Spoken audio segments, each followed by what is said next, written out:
Hello, good morning, children. In this class, we are going to discuss formal organization. Formal organization. So, actually, there are two types of organization: formal organization and informal organization.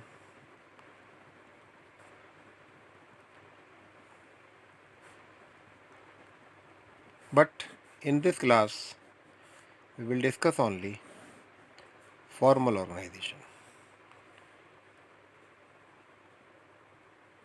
Formal organization. So, you see, what is formal organization? This is a structure which is well defined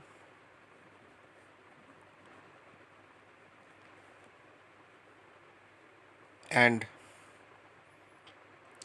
structured. These are two important features of formal organization. Before telling you the features of formal organization, let us take an example so that you can understand what is formal organization. As you are the student of class 12th and in your school, your section is suppose C, C for commerce. So, you are the member of class 12C. Class 12C is a formal organization where you are the member. When you go to your class, your way of communication takes a formal shape. Your time is also formal. Suppose you have been given a timetable, and according to that, 8 to 9, there is a period of BST.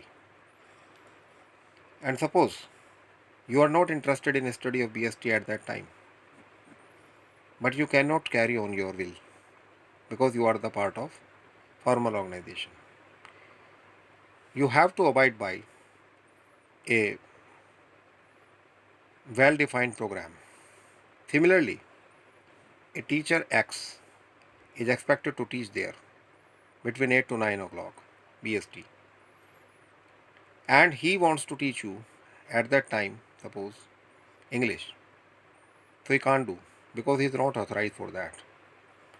In maybe that person may be competent to teach you English also, but when we are the member of formal organization, we have to behave as a formal structure. We cannot do as per our desire.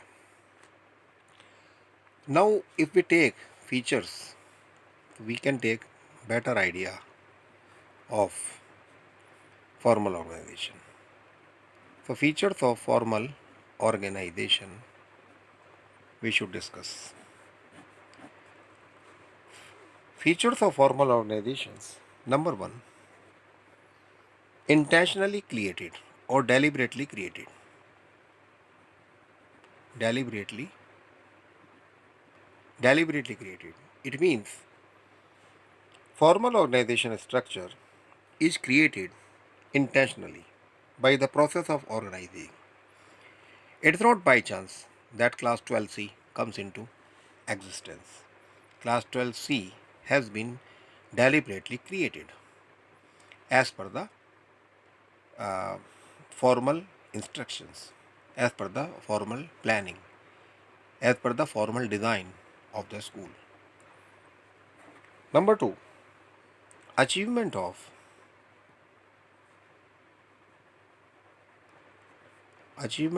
organizational goals. Achievements of organizational goals. The purpose of formal organization structure is achievement of organizational goals. Like the school where you are the student has to achieve the organizational goal by imparting you the education, by preparing you for CBSE examination. Similarly, if you take the example of a hospital has some organizational goals like providing treatment to the patient like this. There is a well defined organizational goal which is clear to everybody whosoever is working in that organization. Number 3 is division of work. Division of work. In formal organization structure, each individual is assigned a specific job. A specific job.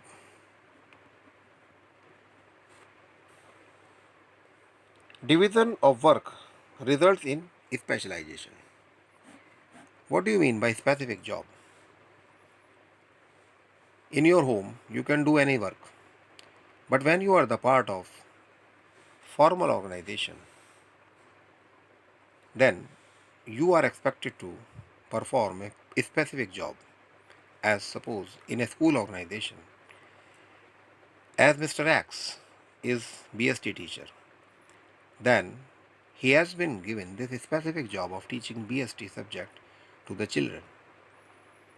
Similarly, Mr. Y may be English teacher.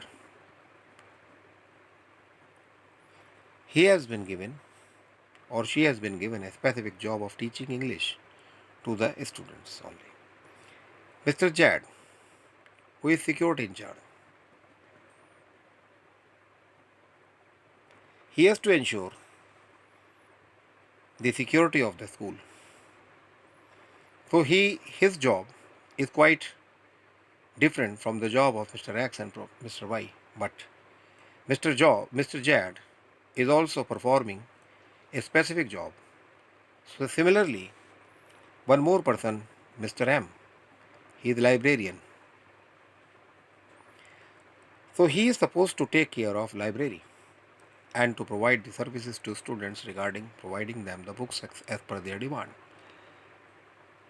So these are different specific jobs which different persons are expected to uh, perform. Like this, in formal organization, the work is divided, and each work is divided on the basis of specialization. This is the core. This is the core spirit of division of work. On the basis of specialization only, Mr. Y, Mr. Z, and Mr. M have been given, Mr. X also have been given different types of uh, different types of specific jobs. So next is hierarchical structure. Hierarchical structure. What do you mean by hierarchical structure? Hierarchical structure means formal organization structure results in creation of a hierarchy of superior subordinate relationship. Superior subordinate. Actually, this goes on in formal organization. Mr. A is senior, Mr. B is subordinate to Mr. A, Mr. A is senior to B is subordinate to Mr. A, C is subordinate to Mr. B is senior to Mr. C. Like this, a hierarchy is created in formal organization. Now, next point, delegation of authority. Delegation of authority. It is created through delegation of authority. Delegation of authority means Mr. A as is giving some of his powers to Mr. B so that Mr. B can perform their responsibility which have been given to Mr. B. Similarly, Mr. B can share some of his authority to Mr. C so that Mr. C can perform the responsibility which Mr. B has given to Mr. C to perform. Like this delegation of authority, this channel works in formal organization. We can take one more feature that is very important: communication. In formal organization, communication channel are well defined channel. As suppose Mr. B wants a leave for one day, so he will address to Mr. A an application. There will be a proper way of communication. Similarly, if suppose Mr. C wants to communicate something to Mr. A, so there is a proper method that C will first communicate to Mr. B, just superior to Mr. C, and then Mr. B will forward that communication to Mr. A. Similarly, if Mr. A wants to respond, then Mr. A will not directly respond to Mr. C. Mr. A will first respond to Mr. B, and then Mr. B will forward to Mr. C. So, like this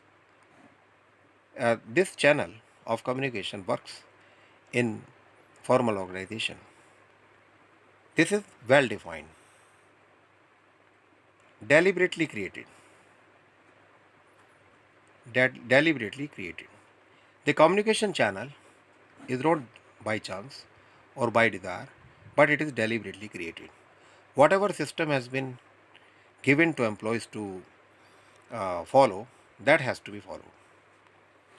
So, children, now you see, these were the features of formal organization. Now, let us discuss if there are advantages of formal organization.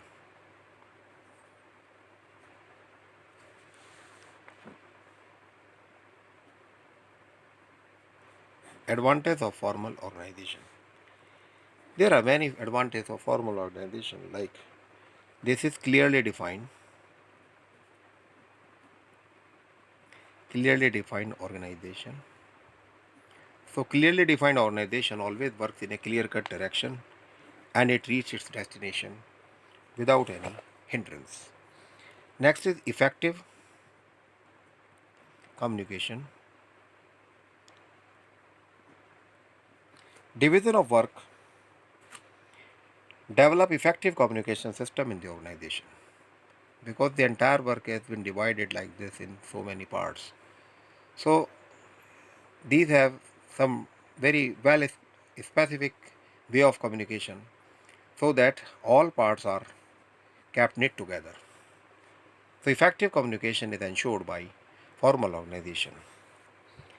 Stability. Stability. It provides stability in the organization. Formal organizational structure results in systematic and smooth functioning of organization. Systematic and smooth. Systematic and smooth functioning of organization. Next is track of activities. Track of activities. In a formal organization structure, work is systematically divided, as we have just seen. Work is systematically divided among various departments and employees, so there is no chance of duplication or overlapping of work. Neither this work will take place twice, or nor it will be overlapped with any other work. As in the school system, if 8 to 9 is the PST period, then it will not happen that 8 to 9 there is English period also in the same class. Two teachers will not reach at the same time in the same class. So duplication of work is avoided because there is a proper track of activities in the formal organization. Discipline environment. Discipline environment. In a formal organization, the rules and regulations are clear. clear and organized. Thus, it creates a disciplined organization. So, children, now a question comes whether formal organization can be criticized. Yes, it can be criticized because there are so many points which are not agreeable. Disadvantage. You can also say disadvantage of formal organization.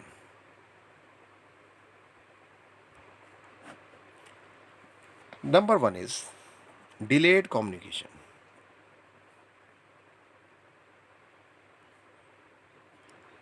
Delayed communication. As we saw, as we saw in this example, A, B, C, if C wants to communicate to A, so first he will communicate to B, then B will forward to A. So it will take some time. Similarly, A will respond to first B and B will respond to C. So this entire process will take a time, and suppose he wants to take an important decision, then the decision can be delayed. This is the disadvantage of informal organization. Number two, informal factors are ignored. Informal factors are ignored. Formal organizational structure gives importance to work only. Only work. Human relations, human relations, psychological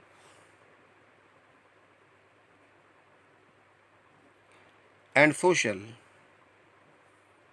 needs of employees are completely ignored. Here, everybody is concerned to their job only. They are result oriented. They always talk about in terms of organizational results only. Rigid. Organizational formal organizations are rigid. They don't want to deviate from the pre-plan or from the pre-decided goals or from the pre-decided way of instructions or from the pre-decided guidelines, etc.